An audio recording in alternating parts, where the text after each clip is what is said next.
Salut toi, je m'adresse aujourd'hui à tous les hommes, entrepreneurs, travailleurs autonomes, mais surtout des papas, des pères qui soient monoparentales, en couple, ceux qui ont à vivre avec leurs enfants.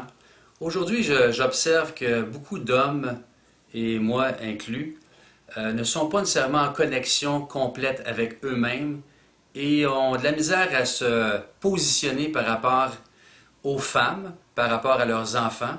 Parce que les femmes, en général, je dois admettre que les femmes cheminent facilement, beaucoup plus que les hommes, sont plus près de leurs émotions, sont plus connectés avec leur sensibilité, alors que les hommes, en général, c'est encore tabou, c'est encore égal à féminité, à être gay, à être vulnérable, transparent.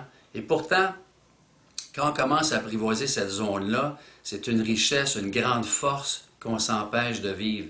Et je me vois très bien là-dedans combien d'années j'ai résisté à cette sensibilité-là qui aujourd'hui me permet de m'exprimer en ce moment face à toi qui m'écoutes.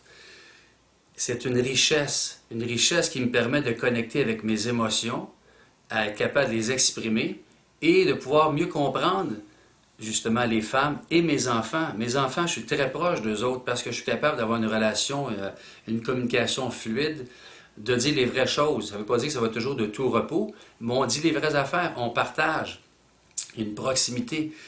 Alors aujourd'hui, ce que je voulais te partager, c'est comment laisser un grand héritage à tes enfants ou à ta conjointe, ta partenaire de vie. Le plus gros héritage que tu pourrais laisser, c'est d'offrir une personne, un homme, une personne heureuse, épanouie, qui entreprend son projet de rêve, qui est en contact avec lui-même et qui fait une différence dans la vie des autres.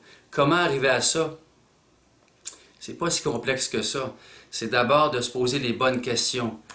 Est-ce que j'ai vraiment le goût de faire une différence dans la vie des autres? Est-ce que j'ai le goût de connecter d'abord avec moi-même pour mieux connecter avec les autres, mieux connecter avec ma conjointe ou ma future partenaire, avec mes enfants? Quel est l'héritage que je veux laisser? Est-ce que c'est juste un héritage matériel? Matériel, ça fait un temps, c'est temporaire. Oui, on peut laisser des grosses voitures, une grosse maison. Est-ce que c'est vraiment l'héritage qu'on veut laisser à nos enfants ou laisser vraiment une trace, ouvert un chemin, de l'espoir ou la passion d'être en contact avec notre projet, un être qui est en contact avec ses émotions, un être qui est en contact avec sa couleur unique, avec ses dons, ses talents, ses passions, les défis qu'il a relevés. Mais tout ça, ça ne se fait pas en criant ciseaux. Le mental nous fait croire, ou les peurs, qu'on n'y arrivera pas, c'est presque impossible, puis on observe, puis on se sent comme déstabilisé par rapport à ce qui se passe actuellement. Les relations hommes-femmes, je ne sais pas si vous observez comme moi, c'est pas nécessairement comme toujours facile et jojo. Il y a de l'ajustement à faire. Les femmes aujourd'hui, moi ce que j'observe, ma perception, que les femmes, gros chapeau, je les admets parce que les femmes entreprennent des carrières, ils sont de plus en plus autonomes, alors qu'avant la femme était soumise à la maison. Aujourd'hui, les femmes s'épanouissent dans leur cadre de travail. Ils ont une bonne relation avec les enfants. Oui, ils courent beaucoup, ça c'est un autre aspect, mais je peux dire qu'ils s'épanouissent grandement.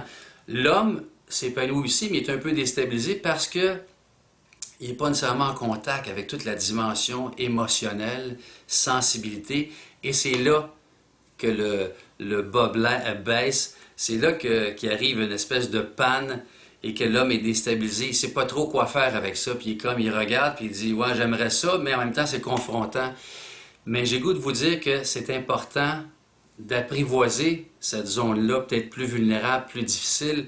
C'est une excellente façon d'arriver à mieux connecter avec soi, mieux connecter avec les gens en face de nous, dont notre épouse, notre partenaire de vie et nos enfants, parce que les femmes et les enfants, entre guillemets, sont pas mal plus proches de leur cœur que l'homme en général. L'homme, c'est pas nécessairement, c'est pas un gars de cœur, c'est juste que sa sensibilité, son côté yin, il n'est pas nécessairement en contact avec ça d'une façon aussi naturelle, parce qu'on est éduqué que l'homme, c'est ça boude, ça reste dans son coin, dans sa caverne, ça communique moins, ça garde, ça accumule, puis à un moment donné, ben, ça pète aux frettes, des dépressions, des suicides, puis je pense pas que c'est ça que vous voulez nécessairement, cher homme, que ce soit entrepreneur ou travailleur autonome, qui veut s'épanouir. Alors, la recette ou le secret que j'ai le goût de vous partager, c'est vraiment de développer une excellente relation avec vous-même, de connecter avec vos émotions. Sur ça, je vous souhaite une excellente journée, puis je vous souhaite de continuer à célébrer la couleur unique, votre couleur unique à chaque jour. Perry Manucci de la Fabrique à Leader. Et ne vous gênez pas pour laisser vos commentaires au bas de la capsule. Je te dis ciao. Merci.